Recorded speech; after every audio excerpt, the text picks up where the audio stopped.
പാർവതി, പാർവതി, ദാ കൊണ്ടുവരണോ? പാർവതി. ഓ, ഇങ്ങനെ ഇടന്ന് ബഹളം വെക്കണ എന്തിനാ? ചായ തരണോന്ന് എനിക്കറിയില്ലേ. ചായയുടെ ആരും അല്ല. പിന്നെ കാലത്തെ എന്നോട് ഈ ചതി ചെയ്ത് ആരാണെന്ന് എനിക്ക് അറിയണം. ചതിയോ? ആ, ഹരീഷ, ഹരീഷ, ഇവിടെ വേണം. എന്താ അച്ഛാ? ഇതെന്ത് പത്രമാ? Indian express. ഓഹോ, ഈ പത്രം ഇടാൻ പറഞ്ഞ നീയാണോ? ഞാനോ? ആ, ഞാനൊന്നും പറഞ്ഞിട്ടില്ല. പിന്നെ എന്താ അച്ഛാ? ഇനി മുതൽ ഇവിടെ ഇംഗ്ലീഷ് പത്രം ഇട്ടാൽ മതി തീരുമാനിച്ചത് നീയാണോ? ഞാനോ? ഞാൻ എന്തിനാ അച്ഛാ അങ്ങനൊക്കെ പറയണേ? പിന്നെ ആര്? രാധികേ, എന്താ അച്ഛാ? എടീ, നീയാണോ? അയ്യോ, ഞാനാരോട് പറഞ്ഞിട്ടില്ല. ഇല്ലേ? ഇംഗ്ലീഷ് മീഡിയംകാരനോട് വാ. ഉണ്ണിയുടെ സ്കൂളിലെ മാഷുമാരാരെങ്കിലും വീട്ടിൽ മലയാളം പത്രം ഇട്ടാ തല മുട്ടയടിക്കുന്നു പറയുന്നുണ്ടോ? ഇല്ലേ? പിന്നെ ആര്? പിന്നെ ആരാ എന്നോട് ചതി ചെയ്തത്? ഇത്രയും കാലമായി മലയാളം പത്രം മാത്രം വായിച്ചുകൊണ്ടിരിക്കുന്ന എന്നെ റിട്ടയർ ആയി 24 മണിക്കൂർ തികയുന്നതിന് മുമ്പ് ഇംഗ്ലീഷ് പത്രം ഇട്ട് അവമാനിക്കാൻ ശ്രമിച്ച ആരാണെന്ന് എനിക്ക് അറിയണം. അങ്ങനെ എന്നെ ഒതുക്കാൻ ആരും ശ്രമിക്കണ്ട. അച്ഛൻ എന്തൊക്കെയാ പറയുന്നത്? ഞങ്ങൾക്ക് അച്ഛനെ ഒതുക്കേണ്ട കാര്യം വല്ലതും ഉണ്ടോ? പത്രക്കാരന് മാറിപ്പോയതായിരിക്കും. ആഹാ, അച്ഛാ, അച്ഛൻ അത്യാവശ്യം ഇംഗ്ലീഷ് വായിക്കാൻ അറിയാലോ. പിന്നെന്താ? അതെ, മലയാളം പത്രത്തിൽ കൂടെ തന്നെ വാർത്ത വായിക്കണമെന്ന് നിർബന്ധമൊന്നുമില്ലല്ലോ. ഉണ്ട്. ഇന്നോ ഇന്നലെ തുടങ്ങിയ ശീലമല്ല. വായിക്കാൻ പഠിച്ച കാലം മുതൽ ഞാൻ വായിക്കണം മലയാള പത്ര. ഇനി ആ ശീലോട്ട് മാറ്റാൻ തീരുമാനിച്ചിട്ടില്ല. മേന്നെ, ഇപ്പൊ എന്താ വേണ്ടേ?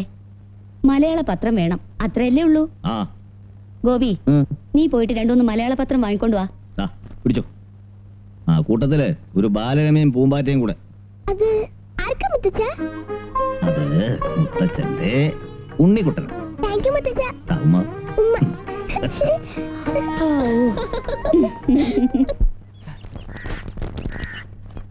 തമ്പി വന്നില്ലേ സുരേന്ദ്ര?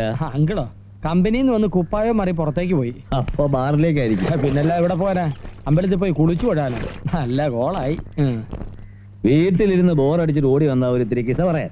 അപ്പോഴേക്കും അയാള് പോയി. ഈയിടെയായി അച്ഛൻ ഇച്ചിരി സ്മോൾ അടി കൂടുതല. വീട്ടിൽ മിണ്ടാനും പറയാനൊക്കെ ആരെങ്കിലും ഒക്കെ വേണ്ടേ? വൈ അങ്കിളെ ഈ വാഷി. ഇനിയെങ്കിലും നിനക്കൊരു പെണ്ണ് കെട്ടിക്കൂടെടാ? ആശയില്ലാഞ്ഞിട്ടല്ല, കെട്ടി ഇങ്ങോട്ട് വേണ്ടേ കൊണ്ടുവരാൻ? ഇങ്ങോട്ടുണ്ടെന്നാ തമ്പി അങ്ങ് വിഴുങ്ങും. വിഴുങ്ങിയാൽ എത്ര ഭേദമായിരുന്നു. ഒരു ജോലി കിട്ടുന്ന വരെ മകനെന്ന നിലയ്ക്ക് തന്നോട്ടിരുന്ന സ്റ്റൈപ്പൻഡ് ജോലി കിട്ടിയ അന്ന് എന്നെ കട്ട് ചെയ്തു. ഇനി പെണ്ണിനെയും കെട്ടി ഇങ്ങോട്ട് കൊണ്ടുവന്ന ഈ വീട്ടിൽ നിന്ന് എന്നെ കട്ട് ചെയ്യില്ലെന്ന് ആര് കണ്ടു? വെറും ഒരു ബ്ലാക്ക് ആൻഡ് വൈറ്റ് നെഗറ്റീവായിട്ട് കഴിക്കാനായിരിക്കും എന്റെ വിധി അങ്ങളെ. അങ്ങനൊന്നും ഇല്ലടാ. ഒരു പെൺകുട്ടി ഈ വീട്ടിൽ വന്ന് കയറിയാ ഒക്കെ ശരിയാവും. ഒരു മുത്തശ്ശനും കൂടി ആവുമ്പോ തമ്പിയുടെ സകല മുൻചുണ്ടിയും തീരും. പേരക്കുട്ടികൾ മുഖത്ത് നോക്കി മുത്തശ്ശാന്ന് വിളിച്ച് മോണ കാട്ടിച്ചിരിക്കുമ്പോ ഏത് മൂർഖനടാ പത്തി താഴ്ത്താത്ത? ഇതങ്ങനെ പത്തി ആഴ്ച നേനോ ഒന്നും അങ്കിള് വേറെ വല്ല കാര്യം പറ. പെണ്ണും പടക്കോഴി, ഇത് വിധിയാണ് വിധി. നീ ധൈര്യമായിട്ടിരിക്കും. നിനക്ക് പറ്റിയ ഒരാളെ ഞാൻ അന്വേഷിക്കാം. വീട്ടിൽ നിന്ന് ബോറടിക്കാതിരിക്കാൻ എനിക്കൊരു എൻഗേജ്മെന്റും ആവും. അങ്ങനാണെങ്കിൽ അങ്കിൾ അന്വേഷിച്ച് ബുദ്ധിമുട്ടണമെന്നില്ല. എന്റെ ഫോക്കസിൽ ഒരുത്തി ക്ലിക്കായി കിടപ്പുണ്ട്. എന്റെ കൂടെ സ്റ്റുഡിയോ ജോലി ചെയ്യുന്ന കക്ഷിയാ. എടാ കള്ള, എങ്കിൽ പിന്നെ എന്തിനാ താമസിപ്പിക്കുന്നത്? നമുക്ക് നടത്തിക്കളയാം. നടത്തി തരാം. അച്ഛന്റെ മുഖത്ത് നോക്കി ആര് പറയും? ഞാൻ പറയാം. പറ്റില്ല എന്ന് പറഞ്ഞാലോ? ഞാൻ നടത്തി തരും. എന്റെ അങ്കിളെ, നിന്റെ കക്ഷിയുടെ പേരെന്താ പറഞ്ഞേ? അയ്യോ, പേര് ഞാൻ പറഞ്ഞില്ലേ. സ്വയം പ്രഭ.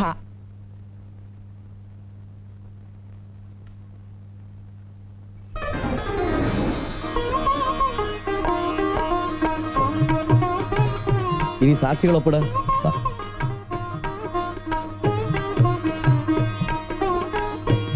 സ്വയം പ്രഭയ്ക്ക് ഇപ്പൊ സന്തോഷായില്ലേ? എനിക്ക് വിശ്വസിക്കാൻ പറ്റുന്നില്ല. ഇത് സ്വപ്നമൊന്നുമല്ലല്ലോ. അല്ല, കമ്പ്യൂട്ടറിൽ അടിച്ച കളർ പ്രിന്റ് പോലെ സത്യമാണ്. അപ്പോ ഇറങ്ങാം. ഞങ്ങൾ ഇറങ്ങട്ടെ. Happy married life. Thank you sir. മോളിങ് വന്നേ. 3 വേന്ദ്രന്മാരുള്ള ഒരു വീട്ടിലേക്കാ നീ ഇന്ന് കേറാൻ പോന്നെ. മനസ്സിലായില്ല അല്ലേ? ഇവൻ സുരേന്ദ്രൻ പാവ, ഒരു കുടുംബമായിട്ട് ജീവിക്കണമെന്ന് ആശയമുള്ളവനാ. ഇതിന് ഇളയ ഒരുത്തനുണ്ട് രാജേന്ദ്രൻ. വലിയ കുഴപ്പക്കാരനൊന്നുമല്ല, പക്ഷെ ചൂടൊരിത്തിരി കൂടുതലാ. ഇതിലൊക്കെ കൊടിമൂത്ത ഒരു വേന്ദ്രനാ നിന്റെ അമ്മായിയച്ഛൻ മഹേന്ദ്രൻ. ജീവിതത്തിൽ ഒരുപാട് ദുരന്തങ്ങൾ അനുഭവിച്ചിട്ടുള്ള ആളാ. അതുകൊണ്ട് മൊശടത്തരം ഇത്തിരി കൂടും, പക്ഷെ മനസ്സ് ശുദ്ധ. എല്ലാം സുരേട്ടൻ പറഞ്ഞിട്ടുണ്ട്. ഇപ്പൊ അതൊരു സത്രമാ. നീ വേണം അതൊരു കുടുംബമാക്കി എടുക്കാൻ.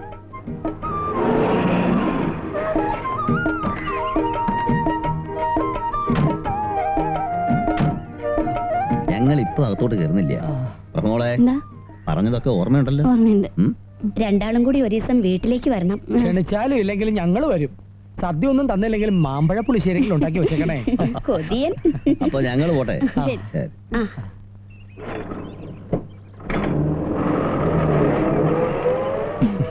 സ്വയം ആരതി ഒഴിയാനോ കുരവീട്ട് സ്വീകരിക്കാനോ ഇവിടെ ആരുമില്ലെന്ന് അറിയാമല്ലോ. അറിയാം. അതാണ് ജുറാസിക് പാർക്കിന്റെ പ്രധാന പ്രവേശന കവാടം. ഇവിടെ മുതൽ അങ്ങോട്ട് അപകട മേഖലയാണ്. ഏത് സമയത്തും ജുറാസിക് ചാടി വീഴാം. അതുകൊണ്ട് ബുദ്ധി ഒരു ശക്തിയാക്കുക, നാവ് നല്ല കത്തിയാക്കുക. പോകാമോ? പോകാം. വാ.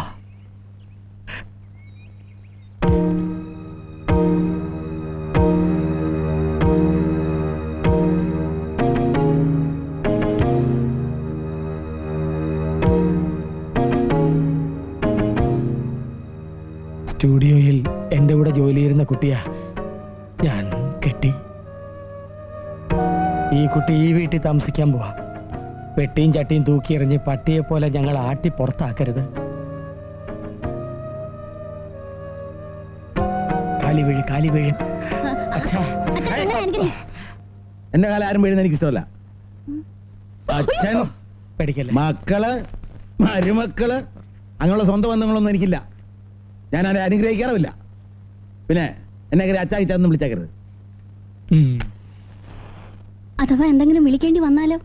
തമ്പി സാറെന്ന് വിളിച്ചാ മതി. നിക്കോ പോകോ ചാകോ എന്ത് വേണേ ചെയ്യാം. എന്നാ നമുക്ക് ചാവാം. അല്ല, അകത്തേക്ക് പോവാം. അവിടെ നിന്ന് എന്താ പേര്? എന്തായാലും മരുമോളുടെ പേരറിയാൻ ആഗ്രഹമില്ലാതിരിക്കില്ലല്ലോ അല്ലേ ചാ? അതെ. അല്ല, ആഗ്രഹം കൊണ്ട് ചോദിച്ചല്ല. പിന്നെ വല്ല പോലീസുകാരൻ തിരക്കി വരുവാണെങ്കിൽ ഒന്ന് വിളിക്കണ്ടേ? എന്റെ എന്നെ ആരും വിളിക്കണ്ട. അഥവാ വിളിക്കണമെങ്കിൽ തന്നെ സ്വയം ഭ്രവേന്ന് വിളിക്കേ വേണ്ട. മോളേന്നോ മരുമോളേന്നോ വിളിക്കാമെങ്കിൽ മാത്രം വിളിച്ചാ മതി. അച്ഛൻ ചമ്മി.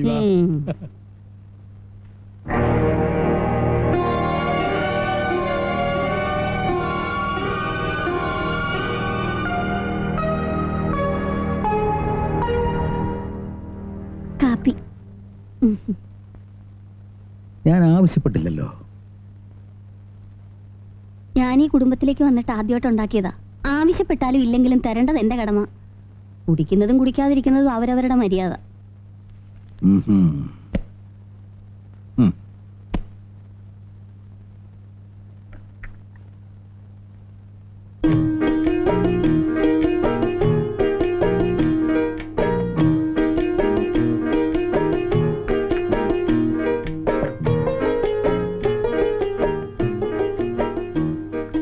One minute.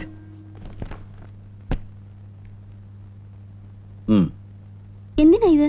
ഒരു കാപ്പിക്ക് സാധാരണ 2 രൂപയാ കൊടുക്കാറ്. അത് കൊടുക്കണമെന്ന് എനിക്ക് നിർബന്ധമാണ്. വാങ്ങേണ്ടത് നിങ്ങളുടെ കടമയും. ഇതാ. അയ്യോ സാർ, ദയവേദി വീടൊരു ഹോട്ടലാക്കരുത്. ആരോരും ഇല്ലാത്തൊരു അനാഥയാണ് ഞാൻ. കുടുംബത്തിൽ ജീവിക്കാൻ കൊതിച്ചു വന്നതാ. സെന്റിമെന്റ്സ് വേണ്ട. ഒരുപാട് സെന്റിമെന്റ്സ് കണ്ടവനാ ഞാൻ. അച്ഛൻ, അമ്മ, ഭാര്യ, മക്കള് എല്ലാം വെറും അഭിനയമല്ലേ. അപ്പപ്പ കണക്ക് തീർത്തില്ലെങ്കിലേ അവകാശം പറയും. എനിക്ക് ആരുടെ ഔദാര്യം വേണ്ട. പണം മേടിക്കാവുന്നുണ്ടെങ്കിൽ മാത്രം വേലി കാപ്പി ചായ കൊണ്ടുവന്നാൽ മതി.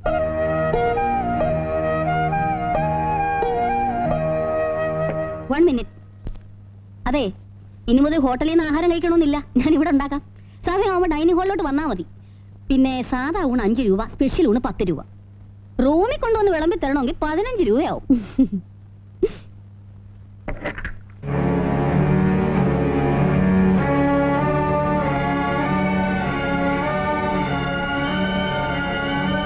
അങ്ങനെ കഷ്ടപ്പെട്ട് കാട്ടുവള്ളി പറിച്ചെടുത്ത് വലിയൊരു വീടുണ്ടാക്കി.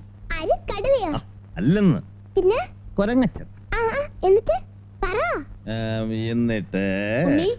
മതി, വാ വാ വാ. ഞാൻ മുത്തശ്ശന്റെയും മുത്തശ്ശേരിയും കൂടെ കടന്നോളാം. ആ, കുശാലായി.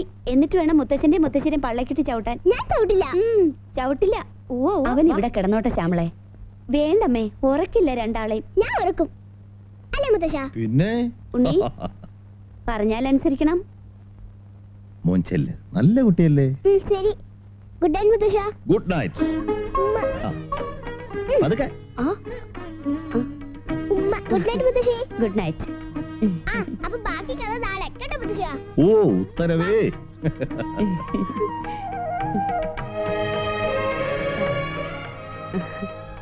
എന്തു നുണക്കഥയായിരുന്നു. മുത്തച്ഛനും കൊച്ചുമോനും കൂടി ഒരങ്ങച്ചൻ വീടുണ്ടാക്കിയ കഥ. ഓ കാടുവെട്ടി വീടുണ്ടാക്കിയിട്ടേ എന്റെ പൂപ്പ നാട്ടിലെന്തിന് ചാടി നടപ്പൂ നീ. കുടിക്കേ.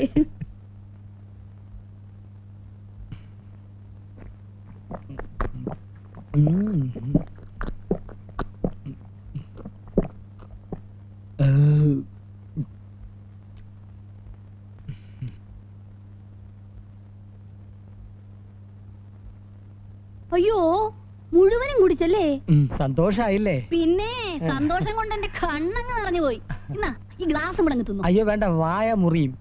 അയ്യോടാ, ഒരു തുള്ളി പോലും ബാക്കി വെക്കാതെ മുഴുവനും ഒന്ന് കുടിച്ചു. പകുതി എനിക്ക് ഒന്നും അറിഞ്ഞോളേ. അയ്യോ ഞാൻ മറന്നു കേട്ടോ. ഇതുവരെ ഒന്നും പങ്കിട്ട് ശീലമില്ലാത്തോണ്ടാ. സോറി. ഇന്നത്തേക്ക് ക്ഷമിച്ചിരിക്കുന്നു. നാളെ മുതൽ മറന്ന എന്റെ കയ്യിൽ നിന്ന് വാങ്ങിക്കും. പേടിച്ചോ? ഇല്ല, പേടിക്കുമായിരുന്നു. എന്തിനാ ഇങ്ങനെ വേറൊരാൾ കുടിച്ച എന്റെ പാതി കുടിക്കണേ? വേറൊരു ഗ്ലാസ് എടുത്ത് അതിൽ കുറച്ച് പാലൊഴിച്ച് സ്വയം കുടിക്കാലോ. മേനോ നിങ്ങൾ പറഞ്ഞു കേട്ടില്ലേ? ഇന്ന് മുതൽ നമ്മൾ രണ്ടല്ല, ഒന്നാ. സുരേന്ദ്രൻ പാതി, ഈ സ്വയംപ്രഭ പാതി. പാതി ദൈവം പാതി. അങ്ങനെ തന്നെ. സുഖമായാലും ദുഃഖമായാലും പങ്കുവെക്കാൻ ഇന്നു മുതൽ സുരേട്ടൻ ഒരാളും കൂടിയുണ്ട്. ഈ സ്വയംപ്രഭ സുരേന്ദ്രൻ. എന്റെ സ്വയം